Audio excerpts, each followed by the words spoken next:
Channel. I am educator सपना नेगी और आज के इस सेशन में हम लोग डिस्कस करने वाले हैं आपके बहुत सारे डाउट्स जो रिलेटेड है हमारे BHUC यानी कि बनारस हिंदू यूनिवर्सिटी से।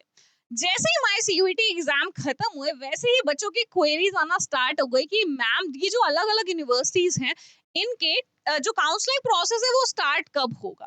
तो बच्चों देखो दिल्ली यूनिवर्सिटी का ऑलरेडी स्टार्ट हो चुका है एंड अब बारी है हमारी बनारस हिंदू यूनिवर्सिटी की। तो BHU की काउंसलिंग कब से शुरू होगी ये मेन क्वेश्चन है सबका। एंड काउंसलिंग प्रोसेस कैसे चलता है मैम, क्या क्या चीजें इसमें होती है, वो दूसरा क्वेश्चन है। तो दोनों ही क्वेश्चन के आंसर आपको मिल जाएंगे। BHU के अकॉर्डिंग जो आपकी काउंसलिंग है वो आपके CUET एग्जाम के बाद शुरू होगी। तो अब एग्जाम्स तो हमारे खत्म हो चुके हैं, अब किसी भी टाइम जो BHU है उसकी काउंसलिंग स्टार्ट हो सकती है। तो आपको क्या करना है इस टाइम पे, आपको रेडी रखने हैं अपने सारे के सारे डॉक्यूमेंट सर्टिफिकेट्स जो आपको इस फॉर्म के अंदर फिल करने होंगे। अब काउंसलिंग प्रोसेस की बात करते हैं कि मैम काउंसलिंग प्रोसेस स्टार्ट कैसे होता है, क्या क्या प्रोसीजर है इसका, राइट।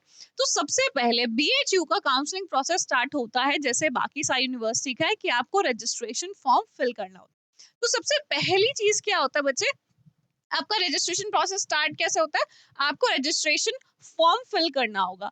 अब इस फॉर्म के अंदर आपको बहुत सारी क्या करनी होगी, डिटेल्स फिल करनी होगी। डिटेल्स आपको फिल करनी होती है। कौन कौन सी डिटेल्स फिल करनी होती है, इसमें आपको आपके एकेडमिक डिटेल्स, अपनी एकेडमिक जो क्वालिफिकेशंस हैं उसकी डिटेल्स फिल करनी होती है। क्या फिल करनी होती है डिटेल्स फिल करनी होती है। एकेडमिक क्वालिफिकेशंस हो गई, आपके सर्टिफिकेट्स हो गए।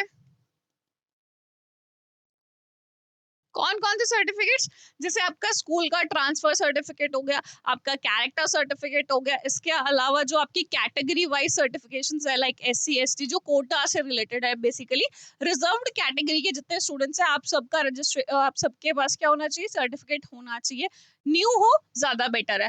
तो वो सारे के सारे सर्टिफिकेट्स आपको यहाँ पर लगाने हैं, अपने एकेडमिक क्वालिफिकेशंस फिल करनी है एंड ये चीजें जो है वो बिल्कुल करेक्ट फिल करनी है, इसमें गलती नहीं होनी चाहिए, ठीक है। तो फर्स्ट स्टेप क्या हो गया, आपको एक फॉर्म फिल करना है जैसे कि आप हर यूनिवर्सिटी में जैसे CUET का फॉर्म फिल करा था ना, सेम वैसे ही प्रोसीजर है। अपनी डिटेल्स डालनी होगी, देन अपने सर्टिफिकेशंस इसमें आपको जमा करानी होगी। अब सर्टिफिकेट्स में बच्चों का एक क्वेश्चन आता है कि मैम अभी TC या जो हमारा कैरेक्टर सर्टिफिकेट है वो हमें नहीं मिला है। तो बच्चों अगर अभी नहीं मिला है तो उसकी कोई प्रॉब्लम नहीं है, स्टिल आप फॉर्म फिल कर सकते हैं। बस आपको करना क्या होगा कि सर्टिफिकेट्स की जगह ना यहाँ पे एक अंडरटेकिंग होता है। क्या होता है, अंडरटेकिंग। अभी अंडरटेकिंग क्या होता है, ये काइंड ऑफ फॉर्म होता है जो आपको एडमिशन के टाइम, जिस टाइम पे आप ये फॉर्म फिल करोगे ना उस टाइम पे मिल जाएगा। वहां पे आपको क्या करना है, इसको डाउनलोड करना है एंड देन इसको फिल अप करना है, ठीक। ये काइंड ऑफ अंडरटेकिंग है जो आपके डॉक्यूमेंट्स के साथ सबमिट होगा। इसमें बेसिकली रिटर्न ये होता है कि अभी आपके पास ये TC जो है या कैरेक्टर सर्टिफिकेट जो है वो अवेलेबल नहीं है, बट जैसे एडमिशन होने वाला होगा या उस टाइम पे आप क्या करोगे, इन सर्टिफिकेट्स को जमा करा लोगे। बेसिकली आपको टाइम मिल जाता है इन सर्टिफिकेट्स को बनवाने का एंड जमा करवाने का, right. So first step clear हो गया, रजिस्ट्रेशन करवाना कंपलसरी है, बिना रजिस्ट्रेशन के काम नहीं चलेगा। नेक्स्ट बात करते हैं सेकेंड स्टेप की। अब रजिस्ट्रेशन तो मैम हो गया, उसके बाद क्या, उसके बाद आपको फिल करनी होती है preference entry form. Preference entry form या फिर हम बोल सकते हैं प्रेफरेंस शीट आपको फिल करनी होती है। अब ये प्रेफरेंस शीट क्या होती है, बेसिकली जितने भी हमारे ऑनर्स के कोर्सेज हैं,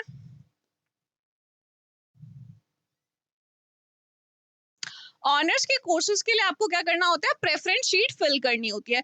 फॉर एग्जाम्पल अगर आप जैसे BA में एडमिशन लेना चाहते हैं, BA ऑनर्स में अगर आपको एडमिशन लेना है तो आपको फिल करनी पड़ेगी शीट कि आपको पहले हिस्ट्री ऑनर्स चाहिए, आपको पॉलिटिकल साइंस ऑनर्स में एडमिशन लेना है, आपको ज्योग्राफी ऑनर्स में एडमिशन लेना है। तो इस तरीके से प्रेफरेंस आप फिल करते हो। इसी के साथ साथ आप प्रेफरेंस और किस चीज की फिल करते हो, अपने कॉलेज की भी फिल करते हो, क्योंकि BHU के अंदर हमारा मेन कैंपस आता है। इसके अलावा और क्या आता है बच्चों, हमारे एफिलिएटेड कॉलेजेस भी आते हैं। तो दोनों चीजें उसके अकॉर्डिंग हमें फिल करना होता है कि हमें कौन से कोर्स में एंड कौन से कैंपस, मेन कैंपस में जाना है या फिर हमें एफिलिएटेड कॉलेज में एडमिशन लेना है। तो ये दोनों चीज मेन हो जाएगी। तो प्रेफरेंस शीट के अंदर या प्रेफरेंस एंट्री फॉर्म के अंदर आपको यही सारी चीजें फिल करनी होती है अकॉर्डिंग टू योर प्रेफरेंस, कि मुझे ज्यादा अच्छा क्या लगता है, लाइक बीकॉम ऑनर्स हो गया, या हम बीएससी की बात करें तो केमिस्ट्री से करना है, बायो से करना है, फिजिक्स से करना है, वो सब हम इसके अंदर फिल करते हैं। आगे बढ़ते हैं। इसके बाद जो हमारा थर्ड स्टेप होता है थर्ड स्टेप से पहले, ओके, थर्ड स्टेप से पहले मैं आपको बताना चाहूंगी, जब हम प्रेफरेंस शीट फिल करते हैं ना, तो वहां पे एक चीज की और प्रेफरेंस आपको फिल करनी होती है। वो क्या होती है, हमारी टाइप ऑफ सीट्स की प्रेफरेंस। अब आप कहोगे कि मैम ये टाइप ऑफ सीट क्राइटेरिया क्या है, क्योंकि ये सारी यूनिवर्सिटीज में नहीं होता है, बट ये बीएचयू के अंदर है। इसमें जो हमारी सीट है ना, वो दो पार्ट्स में डिवाइडेड है, एक है पेड सीट, एक है रेगुलर सीट।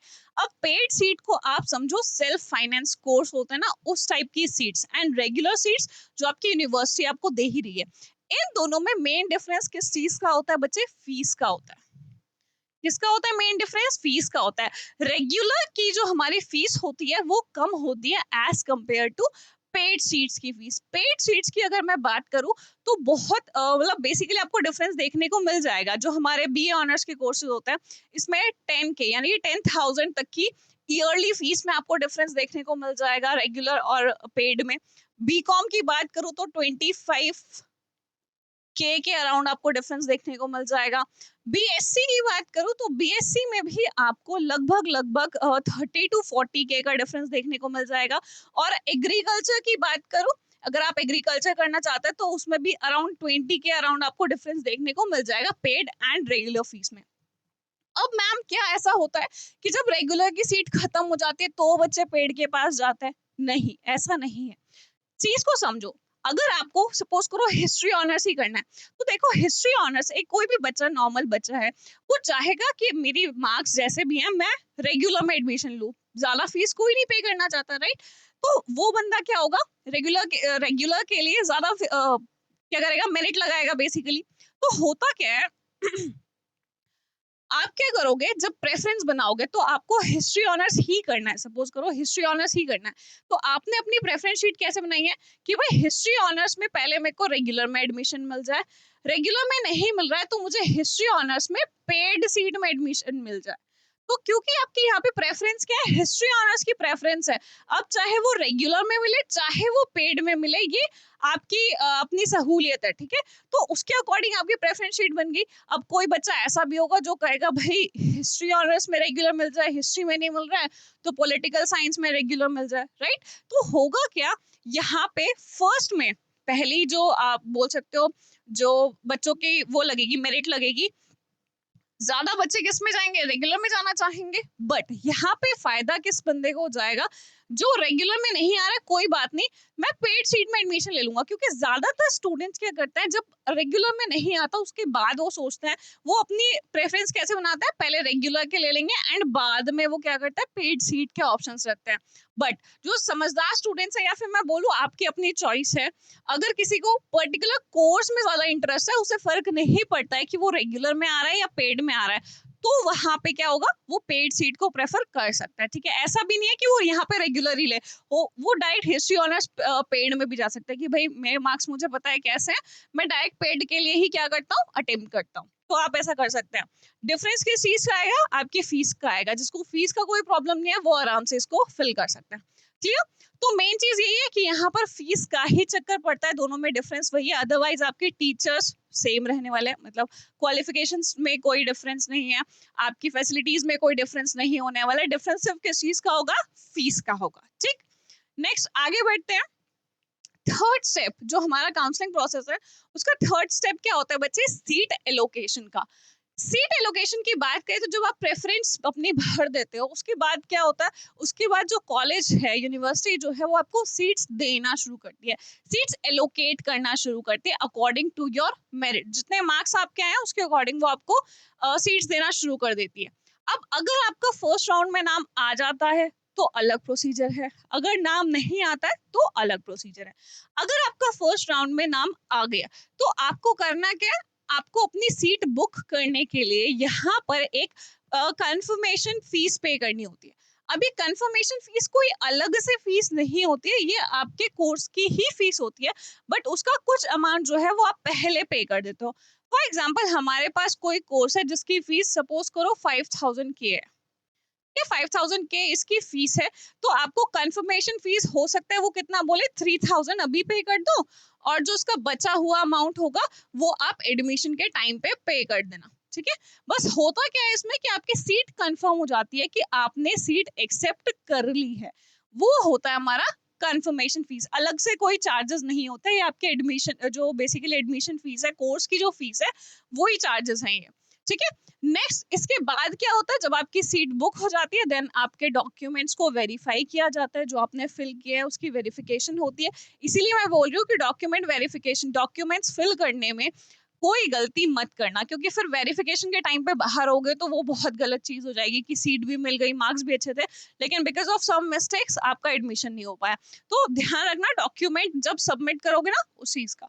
उसके बाद लास्ट में फाइनली क्या हो जाता है, आपका एडमिशन हो जाता है, एंड इस टाइम पे आप क्या करोगे, रिमेनिंग फीस पे करोगे।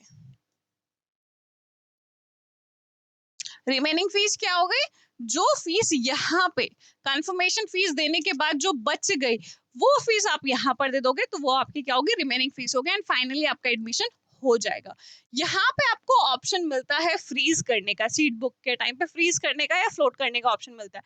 फ्रीज मतलब सीट बुक कर रहे हो, फ्लोट मतलब भाई फर्स्ट राउंड में मुझे मेरी मर्जी का कॉलेज नहीं मिला, मुझे आगे बढ़ना है सेकेंड राउंड में, या फर्स्ट राउंड में आपको कॉलेज मिला ही नहीं तो सेकेंड राउंड में आप जाते हो। ठीक है, आई होप ये पूरा का पूरा प्रोसेस जो है ये यहाँ पे खत्म हो जाता है जब आपका एडमिशन फाइनली हो जाता है एंड आप रिमेनिंग फीस पे कर देते हो।